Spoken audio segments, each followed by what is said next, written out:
Let's get into these beef and veggie nachos. Oh my God. Super simple, but super delicious. And we're going to show you exactly how we add additional flavor to this, right?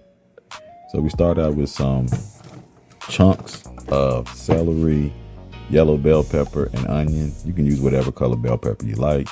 But we want them to be cut in these thick chunks, right? Because we want to have texture in the dish. We don't want them to be thin where they kind of fade into the meat. We want them to actually have their own body and their own presence in the dish.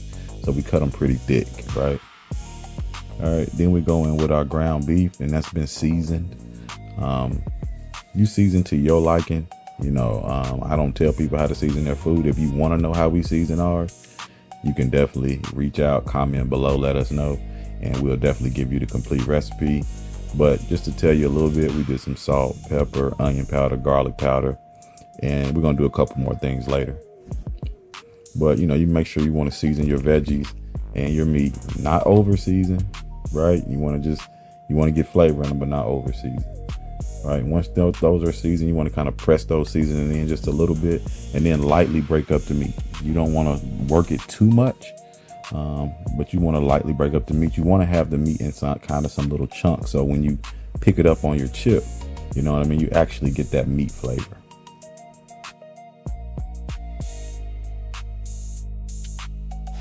All right, now we're going to add some fire roasted diced tomatoes.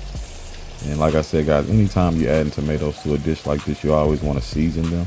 I added some Italian seasoning, not pictured here. I did add a little bit of ginger paste and some fresh garlic as well, to kind of give it, more and more flavor. Also season it with some black pepper, and then we just mix all of that stuff together so that we can get that flavor all into the meat, into the vegetables, and just make it one big happy family.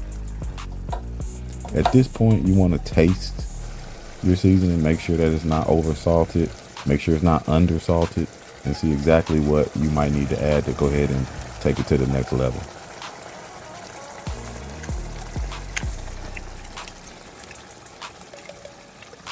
It's already tasting pretty good, but this is what we're going to do to kind of kick it up a notch. We're going to add a little bit of this taco seasoning, not a lot, because like I said, we don't want it to be over salted. And you always want to look at your spices to see exactly what's in it, so you'll know the flavor profile that you're putting into your meat, right? So we put a little bit of that, and then we're going to go in with some ground cinnamon, which is just going to give it a different note and a great flavor profile. And then we're going to also add some ground cumin, right? The cumin was in the taco seasoning, but you want a little bit more of that cumin flavor to come out. So we just add a little bit more of that to the dish. And like you said, you see I'm seasoning lightly. We don't go heavy and to the point where you're pouring a quarter of the bottle on the stuff and it's jacked up, right? And now look how beautiful that looks. And it smells amazing. All right, now these are the tostada rounds we bought from the Dollar Tree. They were only $1.25. We had some leftover cheese sauce from my chicken and broccoli casserole that we made. So we're going to take that cheese sauce and put it right over the top of our tostada rounds.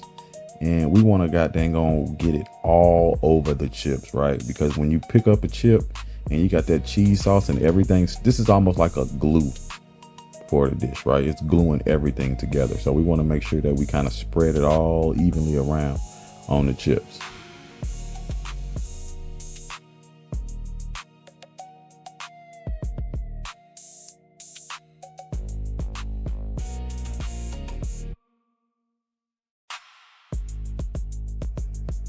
All right, once we got that spread evenly, we go down with our meat next and our veggies, and you see how the veggies hold their firmness and everything, their texture, because the way we cut them and we didn't overcook them.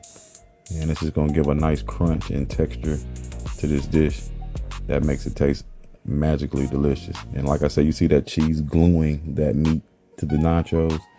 Very beautiful right there. And we're going to go in with a little bit of shredded cheese on top of that. And our meat is hot, so that shredded cheese is going to kind of melt, which is what we kind of want that to happen. And we're going with our lettuce, tomato, and the rest of our toppings, and we're ready to enjoy. So just make sure you like and subscribe to Eat and Drink TV. Thank you for watching. Continue to watch and watch to the end to see exactly how we top it all off and see how everything balances out. beef and veggie nachos. Got to have your salsa, guys. Ain't nothing like the salsa and sour cream on your nachos. Let's get it.